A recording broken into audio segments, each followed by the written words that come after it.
आपने जीवन में बहुत से कथावाचक देखे होंगे, बड़ी बड़ी गाड़ियों में आते हुए, सोने चांदी के आसन पर बैठकर कथा कहते हुए, लाखों करोड़ों की भीड़ मंचों पर चकाचौंध।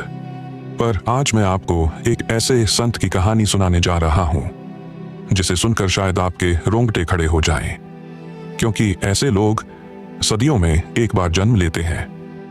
नाम था पूज्य श्री रामचंद्र डोंगरे जी महाराज। लेकिन वो सिर्फ नाम नहीं थे, वो एक मिसाल थे भक्ति की, विनम्रता की और त्याग की। कहा जाता है कि जब वो कथा करने मंच पर बैठते थे तो ऐसा लगता था मानो स्वयं भगवान कथा सुना रहे हों। कोई दिखावा नहीं, कोई शिष्य नहीं, कोई ट्रस्ट नहीं, न प्रचार न प्रसार, बस राम कथा और उनका संपूर्ण समर्पण। जहां भी कथा कहते वहां से मिलने वाली सारी दक्षिणा गांव के गरीबों में बांट देते थे। कभी एक पैसा अपने लिए नहीं रखा। पूरी जिंदगी में कथा करने की सिर्फ एक चीज ली, एक तुलसी का पत्ता। एक बार मुंबई के चौपाटी में कथा हुई, हजारों की भीड़, लाखों की भावनाएं और दान में आए लगभग 1 करोड़ रुपए। उन्होंने बिना एक पल गंवाए वो सारा धन गोरखपुर के कैंसर अस्पताल को दान कर दिया और बिना किसी को बताए उसी भीड़ में कहीं खो गए। ना कोई फोटो, ना कोई वीडियो, ना कोई अभिनंदन। ऐसे लोग आज भी होते हैं और तब भी थे। उनकी शादी हुई तो पत्नी से पहला वचन यही लिया, मैं चाहता हूं कि आप मेरे साथ 108 भागवत कथाओं का श्रवण करें।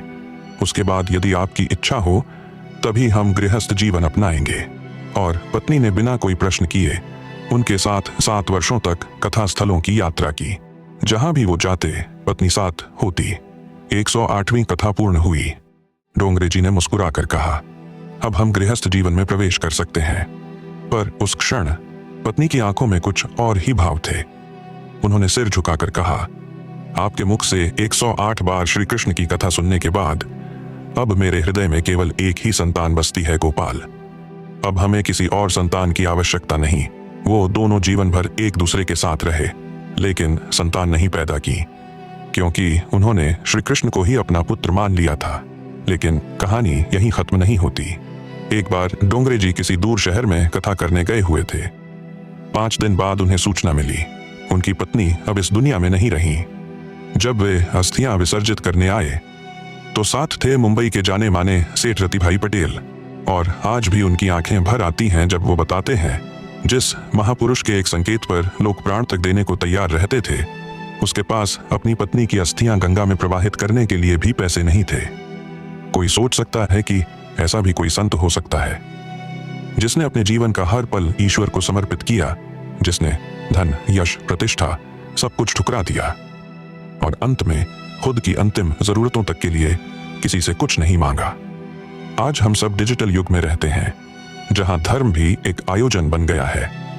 लेकिन इस आयोजन के शोरगुल के बीच कभी कभी एक ऐसी सच्ची आवाज सुनाई देती है जो आत्मा को छू जाती है।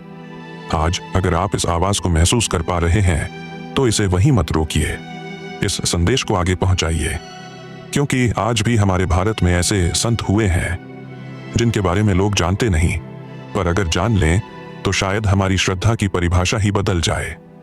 हर हर महादेव।